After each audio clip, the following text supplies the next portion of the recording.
할렐루야. 네. 네, 우리 친구들 오늘 이 자리에 함께 나와줘서 너무너무 고맙습니다. 우리 친구들이 언제나 이렇게 예배 가운데에서 기쁨을 느끼며 이렇게 행복하게 살아갈 수 있는 그런 모든 친구들 되기를 바랄게요.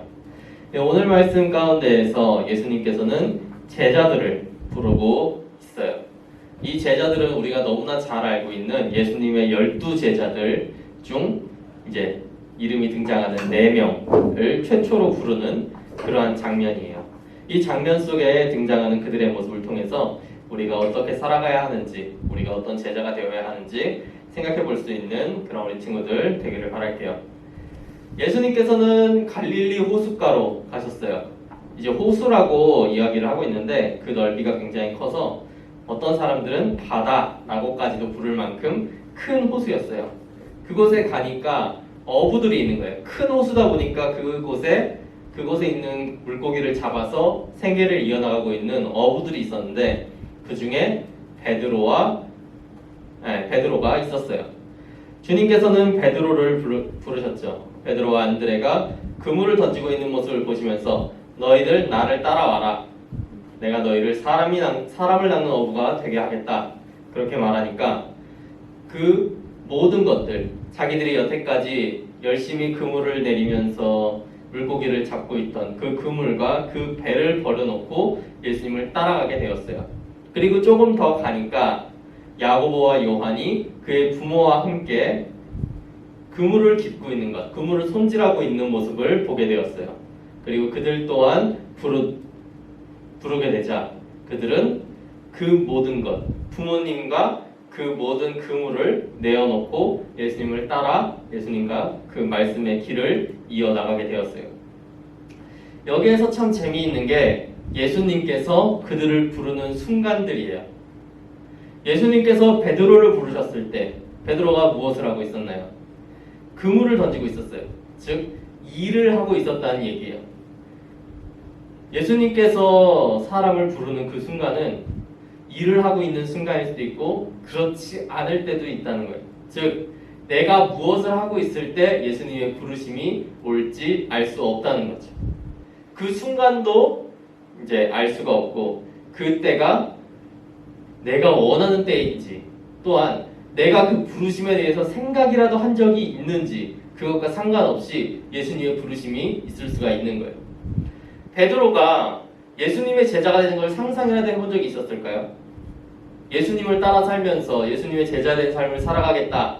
나는 정말 말씀으로만 살아서 하나님의 일꾼이 되야겠다. 그런 생각을 하던 사람이었을까요? 그는 그렇지 않았어요. 그냥 단순히 어부였어요. 평생을 어부로 살아가며 그냥 나는 어부로 살다가 어부로 죽겠구나. 그렇게 살아가던 사람이었어요. 그 사람한테 꿈이라고 해봤자 좀 더 잘 살게 되면 좋은 거였죠. 그런데 그러한 사람에게 예수님께서 나타나셔서 나를 따르라. 거기에 베드로가 어떻게 응답을 했어요? 베드로와 그의 형제 안드레는 그물과 배를 버려놓고 예수님을 따라간 거예요. 그 이전까지 베드로에게 있어서 그물과 배는 모든 것이었어요.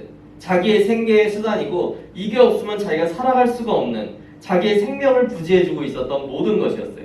근데 예수님의 부름 앞에 그 모든 것을 내어버리고 예수님을 따라가게 된 거죠. 그 이후의 모습을 보면 베드로가 어부로서 살아가는 모습은 그 뒤로 한 번도 나오지 않아요. 그냥 그 어부로서의 직업을 버렸다는 거예요. 모든 것을 버리고 예수님의 제자된 삶을 살아가기 위해서 나아갔다라는 뜻인 거죠. 요한은 어땠나요? 야고보와 요한. 그들도 아버지와 함께 그물을 정리하고 있었어요.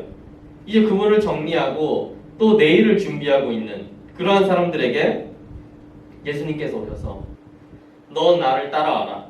그렇게 했을 때 야고보와 요한은 부모님도 내버려놓고 그 그물도 내어버리고 예수님을 따라갔어요. 이것이 무엇이냐? 부르심을 받았을 때 그 부르심 앞에서는 가족이라 할지라도 그 부르심을 막을 수가 없다는 뜻이에요. 우리 친구들 중에 이제 우리 친구들의 미래가 어떻게 될지 모르지만 혹시나 신학에 뜻을 두는 친구가 생길 수도 있어요. 그건 이제 어떻게 될지 미래는 알 수 없는 거니까. 근데 그러한 미래가 부모의 강요로 인해서 생겨나는 게 아니에요. 그러한 미래는 하나님의 부르심이 없으면 일어날 수가 없는 거예요. 하나님의 부르심이 없으면 부모님이 막 붙들고 때리고 하면서 그냥 너 신학해 한다고 강요를 한다 할지라도 신학은 할 수가 없어요. 하나님의 뜻이라는 게 그렇게 강요한다고 되는 게 아니고 하지 말라고 막는다고 안 되는 것도 아니에요. 그런 식으로 부르심이 있게 되면 그곳에 능력이 일어나게 되고 변화가 일어나게 되는 거예요. 그렇게 돼서 예수님이 갑작스럽게 우리 친구들을 부르는 때가 있을 거예요. 그 부르심이 어떤 방식일지도 모르고 어떤 사람으로 쓰기 위해서 부르는지도 알 수가 없어요. 그런데 하나님께서 너가 내 일을 도와줬으면 좋겠다. 나를 따라와라. 라고 부르시는 때는 분명 우리 친구들의 인생 가운데에 찾아오게 될 거예요. 그게 한 번일지, 두 번일지, 여러 번일지는 알 수 없어요. 하지만 그때는 반드시 있어요. 그건 기억해야 돼요. 예수님께서 제자들을 부르신 것과 같이 하나님께서는 우리 친구들을 부르실 거예요.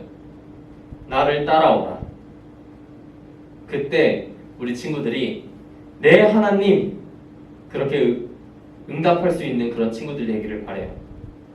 그렇게 한다고 우리가 지금 여기 있는 모든 것들을 버려야 된다는 건 아니에요. 대신 그 모든 것들 위에 하나님을 올려놓을 수 있어야 된다는 거예요. 하나님께서는 그 정도만 해도 그게 제일 어려운 일이기도 하지만 그 정도가 되기를 원하는 거예요. 하나님께서는 이 모든 것들이 다 필요 없는 거니까 이걸 다 갖다 버리고 팔아버리고 너는 맨몸뚱이로 나만 쫓아라 이렇게 이야기하는 게 아니에요.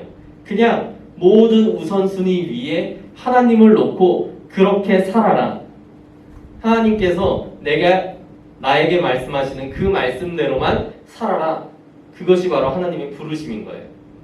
우리 친구들이 그 부르심에 응답해서 예수님의 제자들이 살았던 것과 같이 그런 놀라운 삶을 살아가고 그러한 놀라운 상급을 받는 그런 우리 친구들이 되기를 바라요.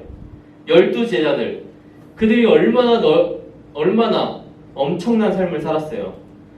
그들은 어부 있는 사람들도 있었고 세리, 여러 죄인들, 무식한 사람들도 굉장히 많았어요.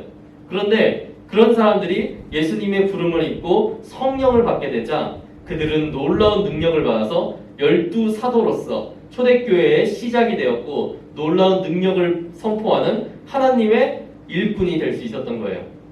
그렇게 해서 그들은 하늘의 놀라운 상급의 주인공이 될 수가 있었던 거죠. 우리 친구들도 그렇게 될 수 있는 거예요. 그러니까 부름 받는 그 순간 그 말씀에 응답할 수 있는 그런 우리 친구들 되기를 바랄게요. 그럼 이제 우리 함께 잠깐 기도하는 시간 갖도록 하겠습니다.